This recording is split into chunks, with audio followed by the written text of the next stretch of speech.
What's up, guys? So I know I did a Toyota Tacoma overview of my truck, kind of sharing what's been done to it and kind of what I've been using it for.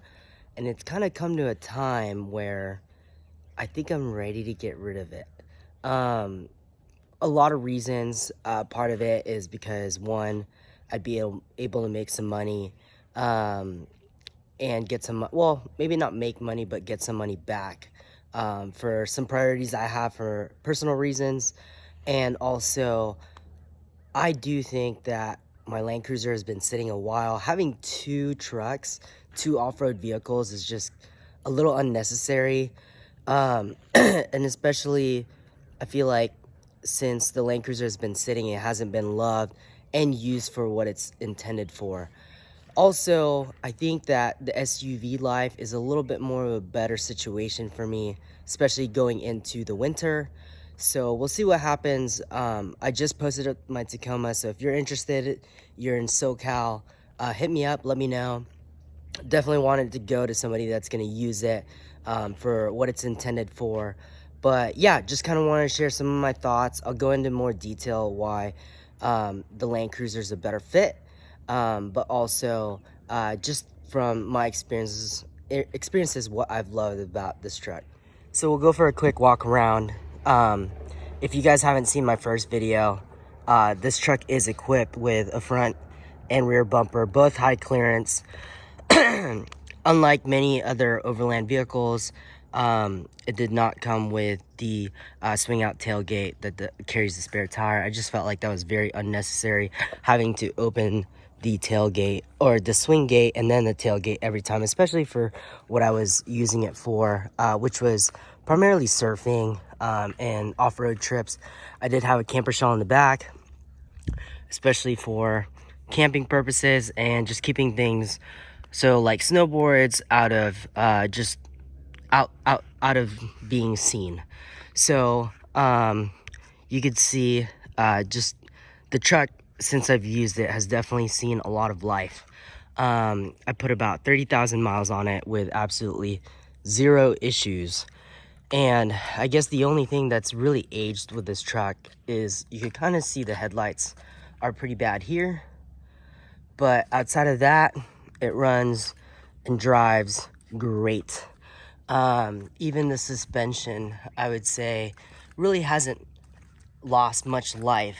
All the rubber components on this car, because it is a 2014, are still pretty good. You kind of see here, the sway bar bushing is a little bit more worn. But outside of that, this truck, I mean, it's ready to go. So it's got the Icon Stage 5 mid-travel kit with the 2.5 with the Resis in the front, and then the 2.0s in the rear. I'll go show you right there. And so I did put some 3rd gen Tacoma TRD off-road wheels on it. I like the 16s because you do get a lot more tire. And with the Mickey Thompsons, these are actually a lot bigger than the 285s. They're the same tire, 285, 75, 16, but this tire is a lot bigger than what I have with the Wild Peaks that it previously had with the TRD Trail Teams Edition. I'm going to sell those separately. And yeah, so I did use the Squadron Pros from the top and the bumper lights here. That was a huge upgrade, especially being able to see and manage through the night. Wide cornering at the top, and then driving spot combos on the bottom. Gonna take off the winch, put that on the Land Cruiser too. Yeah, I mean, I'm gonna miss so many things about this truck. It's got the Cali raised sliders, and then from there on, I do think that we do have some backup lights that also glow red when you hit the brake lights. So I did get the short bed. Now, if I got another Tacoma, would I get the long bed? I'm not sure. Off-road capability in terms of maneuverability, especially in tight situations, the short bed is the best option. But in terms of camping and everything else, you kind of do want the long bed compared to the short bed, more for everyday use, right? So that's the only thing I guess I would change if I purchase another Tacoma in the future, which I think I would. Feel like I might regret this one, but it's just kind of come to time. So I wish I could afford 2 vehicles on the road right now to be running one of a project, maybe the Land Cruiser being more of a serious off-roader, where this one's a little bit more of a daily driver. But the way that it's built is meant for adventure, and so because of that, I pretty much replaced this, became the daily driver and the off-roader and the camping rig and everything. And that's what the Tacoma does really well. It's a TRD off-road edition, so it does come with the factory rear locker and 8-track, making it extremely capable, especially for basic factory replacement parts outside of the mid-travel kit that it already has, making the suspension a little bit better. But yeah, it's very capable. Not as capable as I would say as the Land Cruiser, but it is comfortable. There's no rattles inside. And with the second gen, you do still have the 4.0, which I think is definitely better than the 3.5 in terms of reliability and power, at least with bottom end torque.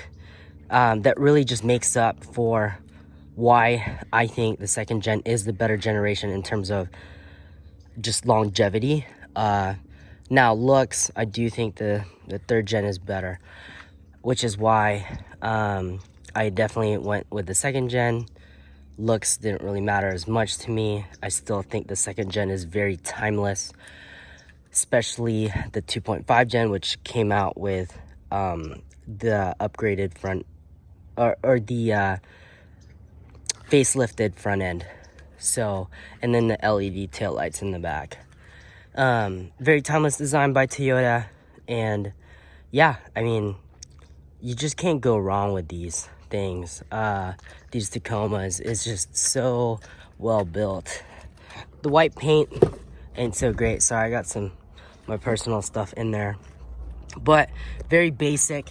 The 2014 and I believe 2015 came with the LCD screen, and being able to see the rear view camera on there versus having to look up on a tiny one here, which is super nice. You have the electronic manual selector or electronic selector for 4-wheel drive. AC blows cold, no surprise with Toyota. You got these nice amenities with your fog lamps, which were removed and swapped out with Baja Designs. Oh, I just realized that's a praying mantis. And then you have your power here if you wanted to use that. And then same thing in the back. I got some stuff. Sorry guys. I went with the Carhartt seat covers, all WeatherTech mats. Huge upgrade, especially for all the beach things I do.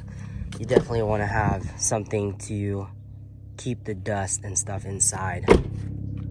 But yeah, rear sliding window, which is pretty rad. I wish it was a little bit bigger.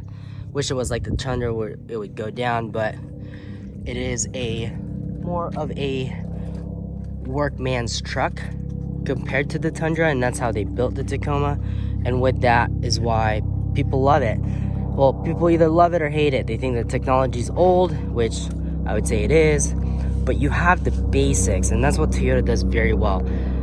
The electronics still work on it, right? And you don't have the extra things that would make it not work. I know the KDSS system was available in these years of the Toyota trucks, but this one didn't have it. So you have a lot of things more that would not fail on the vehicle versus that would fail.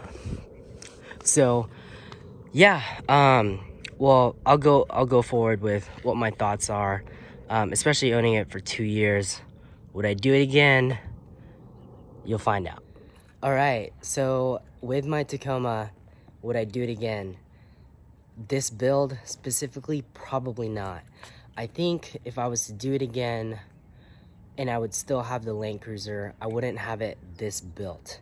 Probably prefer to go more stock. Now, if I had one car to do it all, because right now I have the Toyota Camry that I got for free, 1990 Toyota Camry, and then I got this Tacoma 2014, and then I have the 1994 Land Cruiser. So if I had just one car, this would be my car. It's off-road ready, it's good to go, and this would be all what I needed. With that said, it is nice having a car and an off-roader slash truck. So in my situation, what's best is probably to have just two vehicles, which is the Land Cruiser and the Camry, which helps me because having three cars is great. Technically, I could afford it, but it would be nice to just focus my efforts on two vehicles rather than three. Plus, you got cost with all of that. So just wanted to be wise with my time, wise with my money, but also make sure that I'm getting the full use of these vehicles. They're meant to be driven, right? They're not meant to sit. So with all that to say, I'm excited for whoever is going to end up getting this truck because I know it's going to be very reliable. I've been through Mammoth, been through Sedona, I've been through just blizzards. This Tacoma never failed me. I've never had to use the winch for me. I've had to use it to pull out another Tundra stuck on the side of the road or stuck on the side of the mountain. But yeah, so it's been a good truck. Like I said, if I had one vehicle, this would be the truck that does it all. And it does it all very well. Daily driving, off-roading, but as well as taking passengers. But for my lifestyle right now, I do have the Camry and I do have the Land Cruiser. It would make sense to put my efforts there. And yeah, so stay tuned. She doesn't sell. I wouldn't mind keeping it. I know the reliability of this truck. I know what's been done to it. I've had many maintenance records on file and I've kept them all myself. Done a lot of it myself too, so it's not like I'm in a rush to sell it. But outside of that, would love for it to go to good use for whoever wants it, because I know whoever's gonna get it is gonna get some pretty rad adventures for sure. So stay tuned, and then I'll keep you guys updated. I'm gonna do a Land Cruiser video and show you guys kind of what's coming up for that. So